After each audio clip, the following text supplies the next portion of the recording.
soprattutto quando ci sono grandi problemi da affrontare, c'è la sensazione che il male sia più forte e viene da chiedersi che cosa devo fare.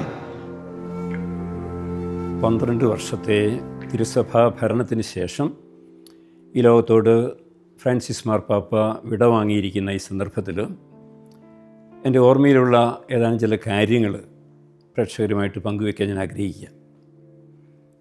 ഈ മാർപ്പാപ്പയെ 2016 2021 പേഴ്സണലായിട്ട് അടുത്ത് സംസാരിക്കുന്നതിനും കാണുന്നതിനൊക്കെ എനിക്ക് അവസരം കിട്ടി.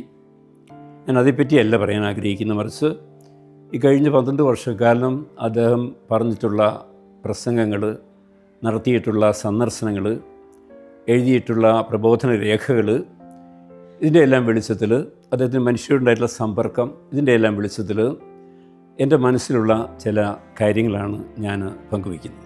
നിങ്ങളത് ചോദിക്കുകയാണ്, ഈ മാർപ്പാപ്പ എങ്ങനെയൊന്ന് നിർവചിക്കാൻ സാധിക്കുമെന്ന് ചോദിച്ചാൽ 3 വാക്കുകളിൽ ഇദ്ദേഹത്തെ നിർവചിക്കാമെന്ന എൻ്റെ ഒരു ധാരണ.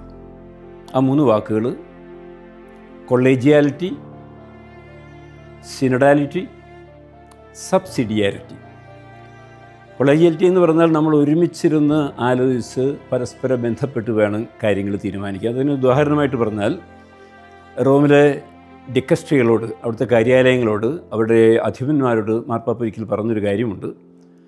നിങ്ങൾ ലോകത്തിലെ ബിഷപ്സിനെ അല്ലെങ്കിൽ ബിഷപ്സ് കോൺഫറൻസുകളെ നിങ്ങളുടെ കീഴ് ജീവനക്കാരായിട്ട് കാണരുത്, മറിച്ച് നിങ്ങളുടെ സഹപ്രവർത്തകരായിട്ട് കാണാനായിട്ട് പഠിക്കണം. അതാണ് കൊളേജിയാലിറ്റി എന്ന് പറയുക. നമ്മൾ പരസ്പരം ആലോചിച്ച് വേണം കാര്യങ്ങൾ ചെയ്യാനായിട്ട്.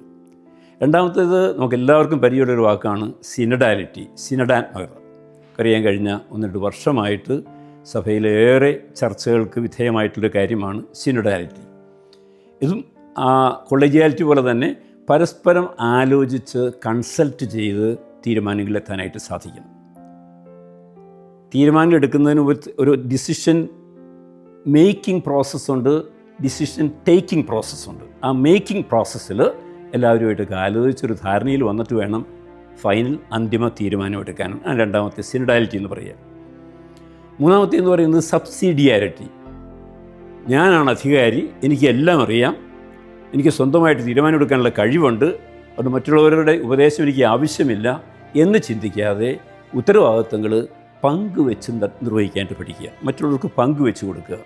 ഞാൻ അധികാരിയാണെങ്കിൽ പോലും താഴെയുള്ളവർക്കും പല കാര്യങ്ങളും ഇക്കാര്യത്തിൽ കോൺട്രിബ്യൂട്ട് ചെയ്യാൻ സാധിക്കും എന്ന ബോധ്യത്തോടുകൂടി ജീവിക്കാനായിട്ട് പഠിക്കുക. അപ്പോൾ ഈ 3 കാര്യങ്ങളും പരസ്പര ബന്ധിതങ്ങളാണ്, പരസ്പര പൂരകങ്ങളാണ്.